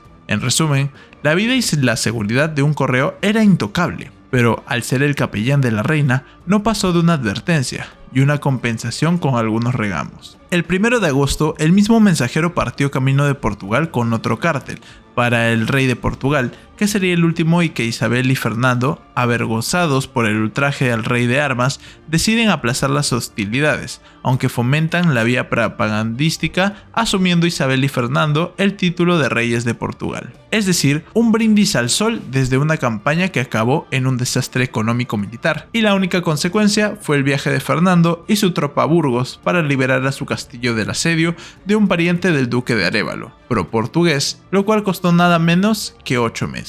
Por otro lado, como las arcas estaban vacías, Isabel y Fernando exigieron la entrega de toda la plata disponible en todos los templos de Castilla para reacondicionar el ejército, única posibilidad de acabar el conflicto armado de forma aceptable.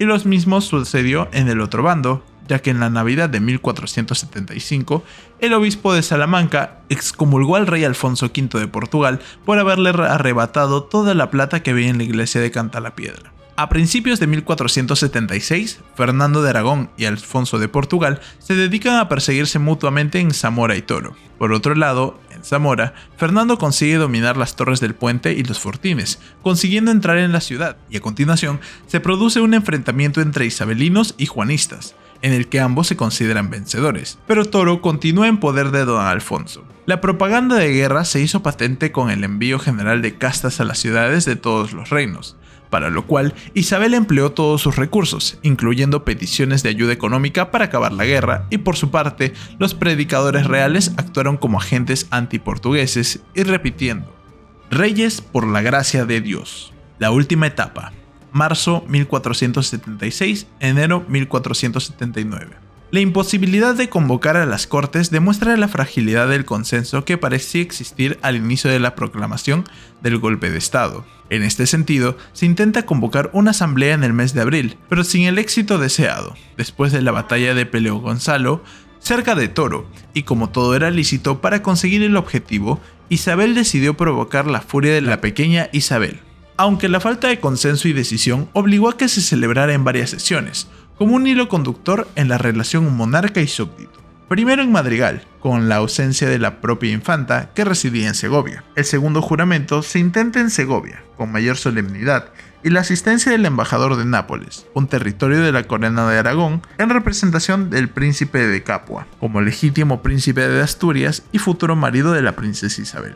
Finalmente, el 28 de abril, quedaron solventadas todas las cuestiones pendientes y pudo darse con finalizada correctamente las sesiones de las Cortes, y en mes de julio, Fernando de Aragón viaja a Vizcaya para mantener una entrevista con su padre, Juan II sin fe. Pocos días después, como se ha relatado en el capítulo donde figuran mentiras tradicionales de la historia oficial de España, Fernando de Aragón tuvo que disfrazarse de rey de Castilla y León. En efecto, el rey de Sicilia y futuro rey de Aragón llegó por el camino de Logroño el día 30 de junio, al lugar donde le esperaba el regimiento con un paño de brocado y los vecinos de la ciudad. El bachiller Lope Ruiz de Castejón solicitó al rey, mediante un breve razonamiento, la jura de ellos privilegios reales que habían sido concedidos a la ciudad, en especial los dados por el señor rey Juan su padre y por el rey don Enrique, su hermano. Se expresaba en estas palabras la continuidad dinástica. Fernando contestó que su intención no era quebrantarles y procedió a jurar sobre un misal.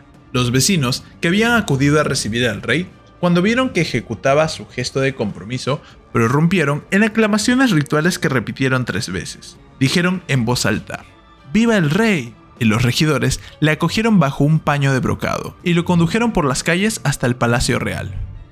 La jura y la aclamación popular recordaban los rituales de nuevos refuerzos legitimadores. Estos gestos se repitieron a su paso por Vitoria y Bilbao. aparece un falso rey de Castilla. Pero el juramento más importante fue ejecutado en la villa de Guernica.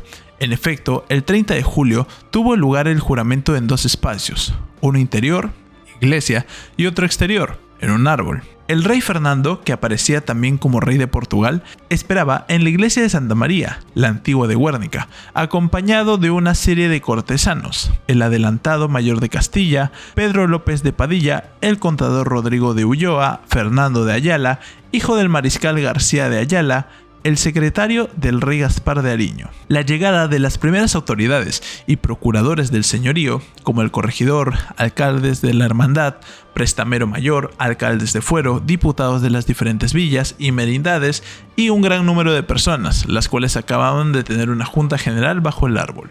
Ante la presencia del rey le expusieron, en forma razonada, las causas por las que debía jurar los fueros. A esta exposición responde el rey asintiendo y declarando su decisión de jurar los fueros, no como rey de Castilla y León, sino como señor de Vizcaya.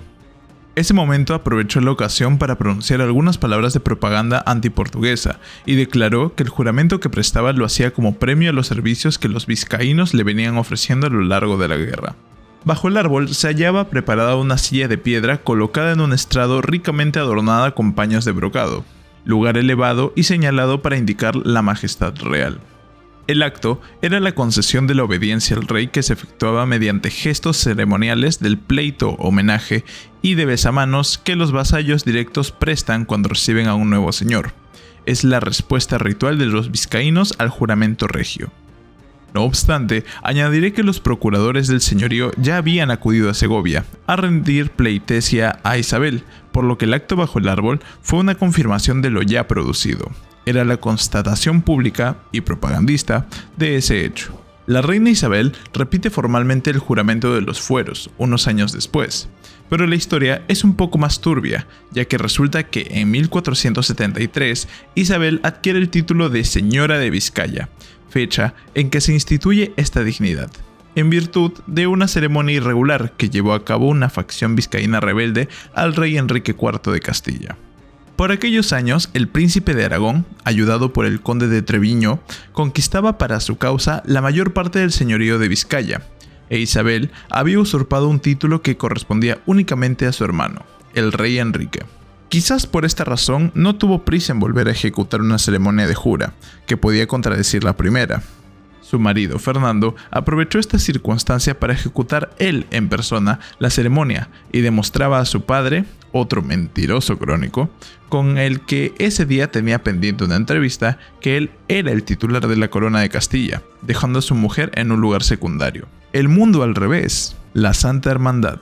Otro de los hechos importantes en este periodo se produce el 10 de abril de 1476, durante las Cortes de Madrigal, cuando se decide recuperar la hermandad, que funcionaba como contrapunto a la violencia de los bandidos. Para estabilizar la seguridad, el rey convirtió al duque de Medinasidoia en responsable de la institución, con el fin de divulgar una imagen de justicia y a la vez dar empleo a personas distintas a los alcaldes ordinarios, cuya dedicación al orden y la paz en los caminos dejaba mucho que desear. Dotados de una vara verde, dirigían la detención de los malhechores con procedimientos expeditivos para depositarlos en la cárcel de la hermandad, o eran ejecutados con el procedimiento habitual, en el campo y con saeta o flecha.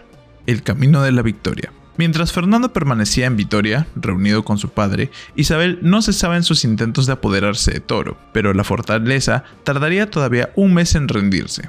El 19 de octubre, la ausencia de victorias decisivas y la constante negociación de los monarcas para conseguir la adhesión de los nobles pacificaban los campos de batalla, creando una competencia más rotunda en las reuniones de monarca noble, y mientras Isabel y Fernando se preparaban para viajar a Andalucía y Extremadura, con el fin de seducir a las familias importantes de esas regiones, en Portugal la situación empeoraba, ya que los progresos eran esperados o en el campo de batalla o en los pactos con nobles mayoritariamente castellanos leoneses. Isabel y Fernando emprenden la ruta hacia el sur y la primera visita es Toledo, donde nunca había estado el rey de Sicilia, y ambos tuvieron que confiar en la protección del corregidor de Toledo, Gómez Manrique, que sabía la importancia que disponía al disponer de Isabel y Fernando para crear una entrada triunfal en lugar de una visita negociadora.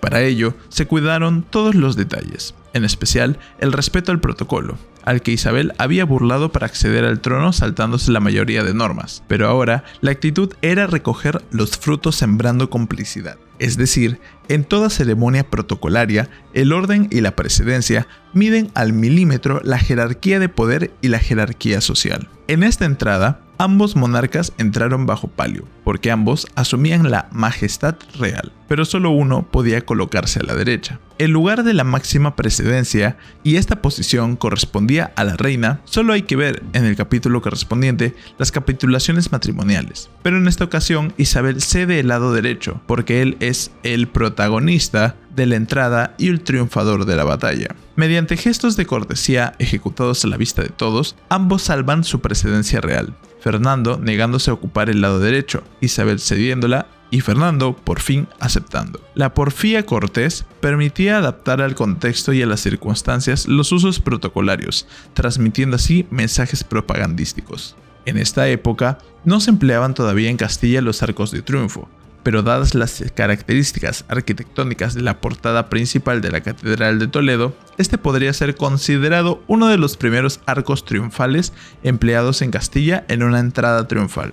A finales de febrero de 1477, los reyes se dirigen a Madrid, recién sometido, gracias a la intervención directa del duque del Infantado, y la decisión se sustentaba en dos objetivos. El primero era entrar en la ciudad donde había fallecido Enrique IV, imponiendo con su presencia una llamada de atención, y el segundo motivo era recibir la incorporación a su séquito de un clan importante, encabezado por Diego López Pacheco, segundo marqués de Villena, e hijo del mayor manipulador de la política de la historia de Castilla, que había muerto como su hermano, Pedro Girón, en extrañas circunstancias. La misma llamada enfermedad también en camino de un lugar al que Isabel no le interesaba que llegara nunca, y es que las hierbas tóxicas, al contrario de los arcos de triunfo, sí estaban de moda. Además, a la pleitesía se unía su primo Juan Telles Girón, conde de Urueña, y su hermano Alonso Telles Girón.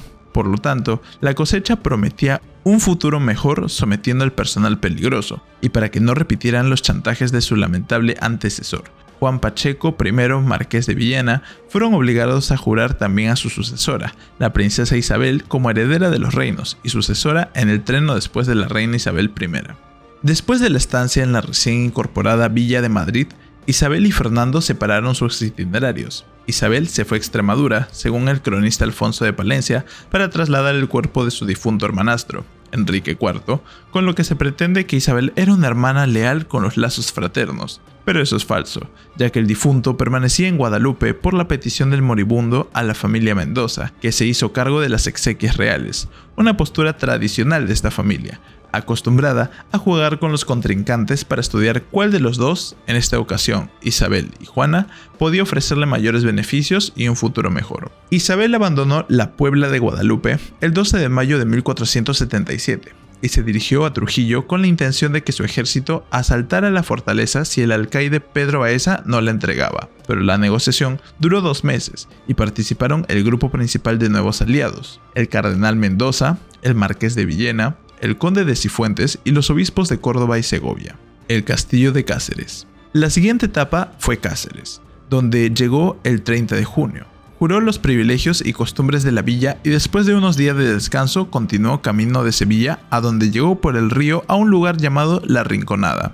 Era el 20 de julio y el 24 llegó a la puerta de la Macarena, que había sido adornada con paño de brocado y carmesí.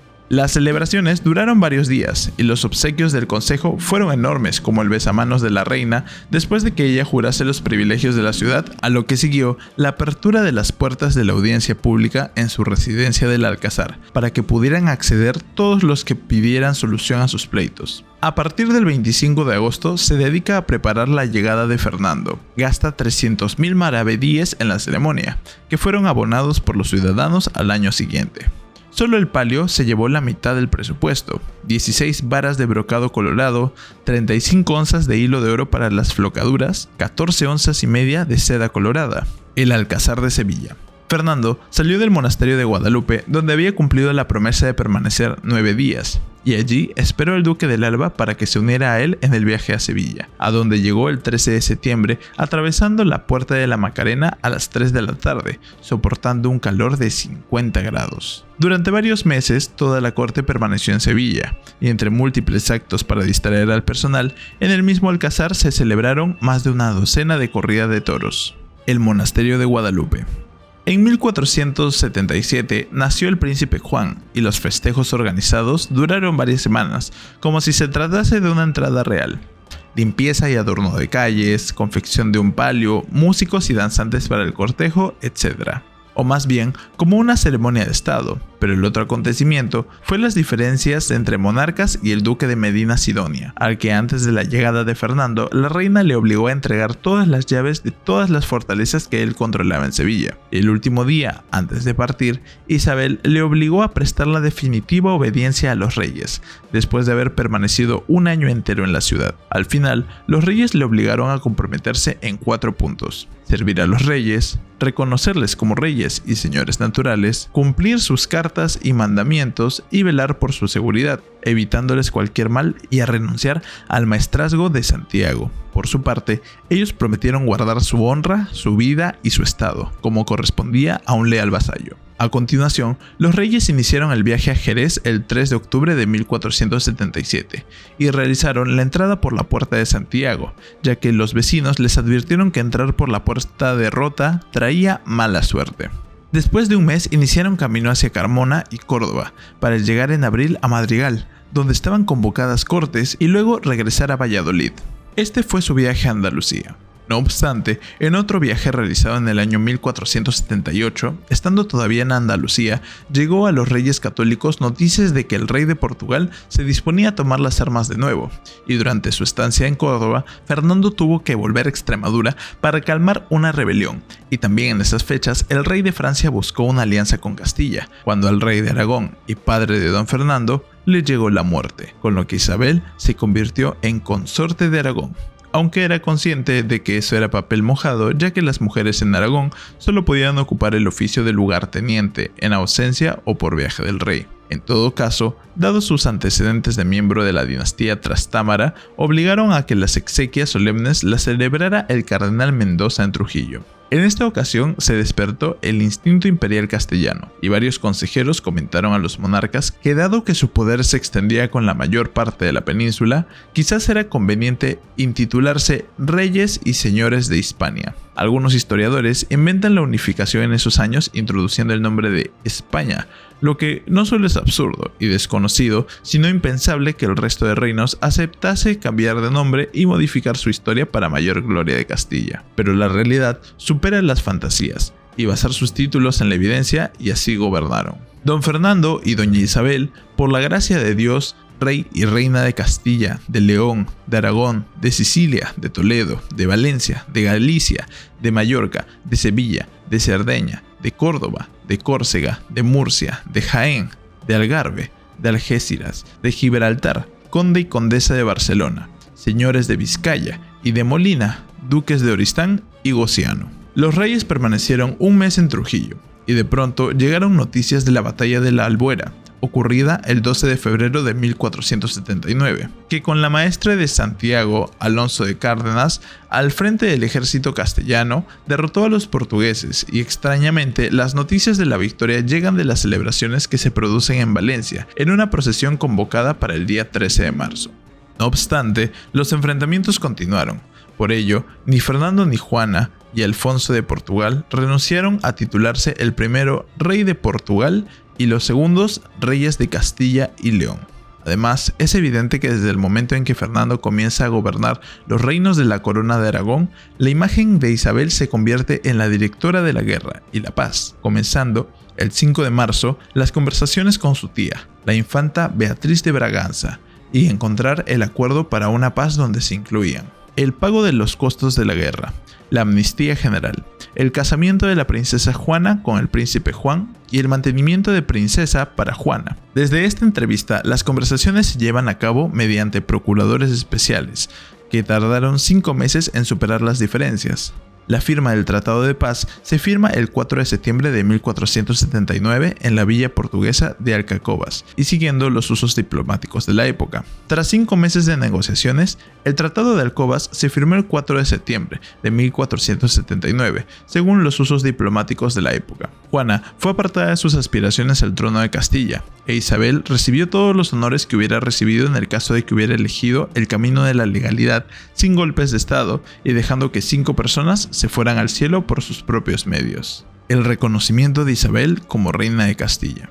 Es preciso repetir que no existió la unanimidad e inmediatez en el acto de secundar la proclama de Isabel por parte de las principales ciudades castellanas, y donde se aceptó su propuesta se hizo de modo parcial y sin cumplimentar todos los requisitos necesarios e imprescindibles según el protocolo, lo cual hubiera sido suficiente en tiempos de Juan Pacheco, marqués de Villena, para desposeer a la reina del trono, ya que solo se cumplieron los requisitos una mínima parte, y la mayoría fuera del tiempo previsto.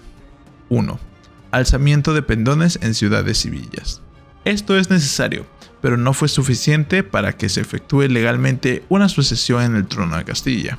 Las ciudades deben reunirse, aprobar la designación del nuevo monarca, colocar sus enseñas en los puntos principales de la ciudad, elegir uno o varios procuradores según el número de habitantes o fuegos y enviarlo ante la presencia del nuevo monarca para confirmar su aceptación.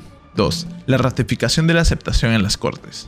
Estaban obligados a acudir todos los grandes nobles, alcaldes, señores de vasallos, prelados, maestros de las órdenes del reino y cuantos desempeñaban el poder real por delegación, y no acudieron.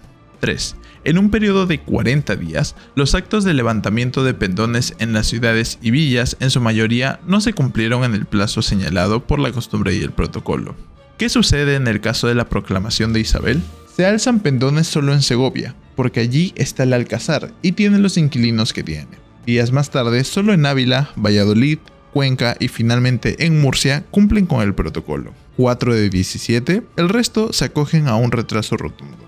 No se reúnen las cortes, aunque se menciona en internet que en 1474 se celebraron las cortes en Castilla, lo cual es absolutamente falso, ya que todos los nobles tuvieron que pasar por la visita de recuperación de su aceptación real, donde la reina Isabel, señora y reina única de Castilla, aceptó o castigó a sus adversarios en la acabada guerra civil, y se hubo recuperado la paz con Portugal. Esa es una lacra pendiente. En todo sentido, acude a Segovia un número reducido de nobles, el cardenal Pedro González de Mendoza y Rodrigo Pimentel, conde de Benavente, que ya formaban parte de su bando. El 21 de diciembre de 1476 aparece el arzobispo de Toledo, Alonso Carrillo, y Alonso Enríquez, almirante de Castilla. Luego llegaron otros 3, García Alvarades de Toledo, duque de Villalba, el condestable Pedro Fernández Velasco y Bertrán de la Cueva, duque de Alburquerque. En total, 8 nobles. El resto permaneció en sus posesiones, esperando acontecimientos, o sea, aguardando la llegada de la oferta más interesante de ambas candidatas. Otros se unieron al marqués de Villena. Juan Pacheco muere el 1 de octubre de 1474, y su hijo Diego hereda el título y su lugar en la oposición a Isabel, que lidera el grupo partidario a la princesa Doña Juana, entre los que encuentran el duque de Arévalo, Rodrigo Telles Girón, maestre de Calatrava, Juan Telles Girón, conde de Urueña, Juan de Estúñiga, conde de Miranda, Pedro de Puertocarrero, señor de Muguer, Rodrigo Ponce de León o el duque de Medina Sidonia, que no prestaría obediencia hasta años después. El bando isabelino estaba dividido. Tuvieron que negociar un acuerdo para saber cómo se repartirían sus influencias, y por ello firman una carta de confederación en Segovia, el día 27 de diciembre de 1474, en el cual declaran bajo juramento y pleito de homenaje su promesa de haber de seguir y servir a la reina Nuestra Señora Doña Isabel, como reina y señora natural, nuestros de aquestos regnos, con el rey don Fernando o su legítimo marido, nuestro señor, y habemos de guardar y guardaremos su servicio y personas y estado real como de nuestros reyes y señores. Este acto de homenaje se produce después de un periodo de 5 meses de espera, no durante los 40 días preceptivos, y coincide con el comienzo de una guerra civil, en la que Portugal se une al bando capitaneado por el marqués de Villena. No es esta una guerra entre Castilla y Portugal, como cuentan los libros de texto. Lo único cierto, pero oculto, es que se declara una guerra civil. En Castilla hay 2 bandos castellanos, que luchan en una guerra civil donde el bando contrario a Isabel recibe el apoyo del rey de Portugal. Es más numeroso el número de tropas castellanas en el bando del Marqués de Villena que efectivos portugueses. Aunque bajo el punto de vista de la propaganda es más justificable hablar de la defensa contra un ejército invasor portugués que denunciar la consecuencia del golpe de estado de Isabel, que supone iniciar una guerra entre castellanos.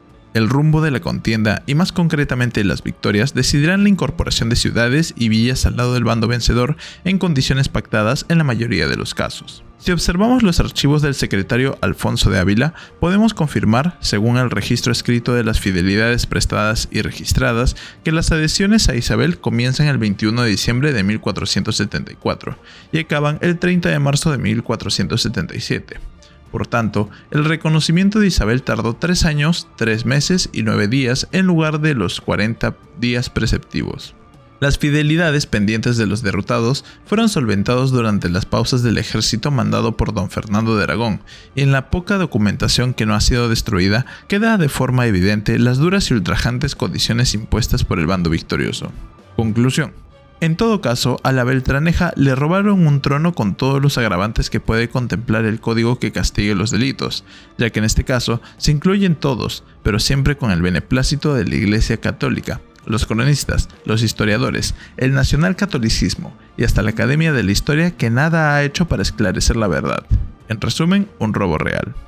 Veamos cómo se construye la mayor patraña creada en torno a Fernando II de Aragón, al cual los historiadores del nacionalcatolicismo lo convertirán en Fernando V. Hemos llegado al punto más alto de la manipulación de la historia de España, cuando los historiadores castellanos convierten al futuro rey de Aragón en rey de Castilla. Y esta enfermedad se mantendrá en pleno siglo XXI, cuando el biógrafo favorito de la derecha española, Tarcisio de Ascona, intenta convencernos con la mínima expresión. Veamos cómo se manipula la historia de España. Resulta que la primera catedral de Segovia, la más antigua, la primitiva, estaba situada en la Alameda del Parral, a la orilla del río Eresma, y fue destruida durante la persecución arriana del año 516, por lo que durante muchos años solo quedaron las ruinas, y el rey Enrique IV, de 1425 a 1474, pidió el traslado de la catedral a la iglesia de San Miguel, en la actual Plaza Mayor, pero esta solicitud fue rechazada por el Cabildo.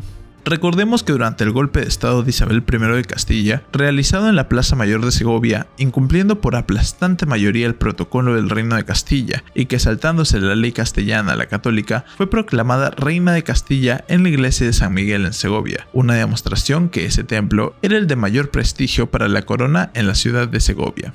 La primera piedra de la nueva basílica segoviana fue colocada en la fachada occidental el día 8 de junio de 1525 y que la consagración del templo tuvo lugar el 16 de julio de 1768, en un acto protagonizado por el obispo de José Martínez Escalzo, es decir, 243 años después de la colocación de la primera piedra.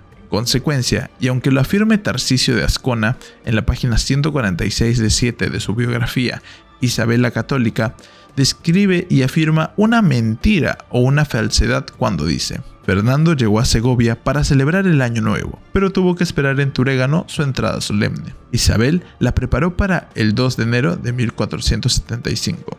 Salieron a recibirle los dos nobles, que ya habían acudido a Segovia, encabezados por los dos prelados, el arzobispo de Toledo, Carrillo, y el cardenal de España. En la puerta de San Martín juró los privilegios de la ciudad, y en la catedral prestó el juramento del reino. Así era reconocido por Castilla. Pero como acabamos de demostrar, ese día en Segovia no había catedral, y hubo que esperar 243 años para que fuese inaugurada. Por otro lado, la costumbre de mencionar al cardenal de España es una deformación del latín Hispania, ya que los reyes en Castilla, a partir de Fernando de Aragón, fueron también reyes de León, de Aragón, de Valencia, Mallorca, etc. El autor de este texto es Antonio J. Planels, licenciado en Derecho y Filosofía y Letras, en la especialidad de Historia. Fue profesor de Historia de España, Protocolo y Ceremonial en la Universidad de Barcelona.